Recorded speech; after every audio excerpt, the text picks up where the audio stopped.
when Malcolm X said this, rahmatullah alayhi, there's a context. So he said that, and you mentioned before, you have the conservative is like the wolf, and then you have the liberal that's like the fox. I look for protection from Allah. Sheikh, do you feel that when people are more open, say like you have somebody who has a lot of racist ideas in their mind, what do you think is more dangerous, that they just keep that in there, or they're able to speak openly about it? And the reason why I say this is, like, as I mentioned, I've experienced a lot of this covert racism before, where you're like, am I crazy, or is something really off? Like, I'll give you an example. There was this person I know very, very well. He's also a health professional, and he was on a plane. I think he was flying up from the U.S., and there was a few guys from Arkansas that were flying with him, and they were, I guess, coming up to Canada for hunting. And one of them was a judge. So he was from the same city from Bill Clinton, actually. So what is that, Little Rock? Is that Little Rock, Arkansas? Yeah. So he was sitting beside him, and so he had a little bit to drink, so he was a little bit open with him. And he said to him, he revealed to him that he's a judge, and he said that anytime I have a black person in front of me, it's like I give them like I give them the third degree. I give them like the absolute every single time I have one of them in front of me. Like, he was really like at that. He just opened up a little bit, but normally speaking, this guy probably keeps it inside his heart, and he's causing all this damage. And because he's not open with it, you can't necessarily call him out. Maybe he's just following the letter of the law, you know what I mean? But he's doing it obviously disproportionately on black people. But do you find that this openness also could be a window for us?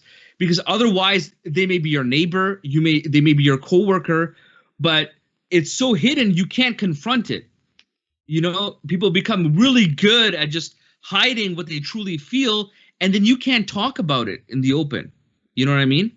So do you think there is, with this Trump, even though definitely it's emboldened people, but I feel at the same time, maybe it's like you can be more authentic. People can be, okay, this is what I really feel. Okay, let's talk about this then, because I never knew you felt that way.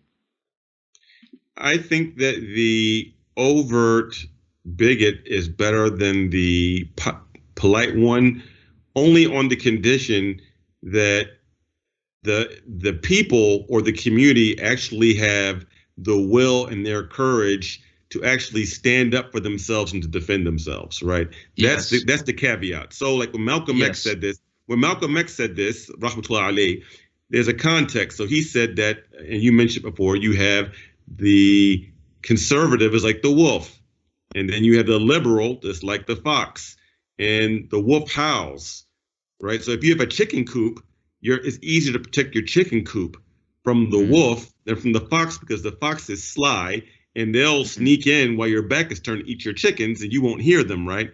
But this is upon the condition that you're actually not scared to protect your chicken coop, because you can't allow a fox to protect your chicken coop. And see, part of the problem of Muslims in America is that we think that if we just do some gimmicks, like, oh yeah, we're going to show how many face masks we gave to the people for COVID-19. We're going to put out a press release and show how many free lunches we gave the doctors. We're going to go and just we're just going to show how we're just American, just like them. And then we actually think that when the drama comes, that those people are going to come and actually like protect us. Like, that's the problem with the Muslims. It's profound naivety and thinking that by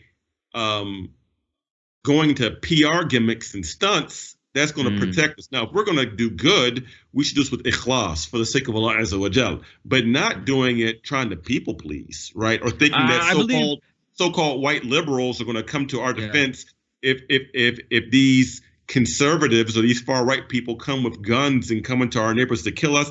Those white liberals aren't going to come and get guns to come and protect the Bangladeshis and the Algerians and the Muslims that come from Senegal, they're not going to come and protect us. No way. You forget that. Do I feel that the New York police are providing enough protection, or do I have to have protection of my own? I look for protection from Allah.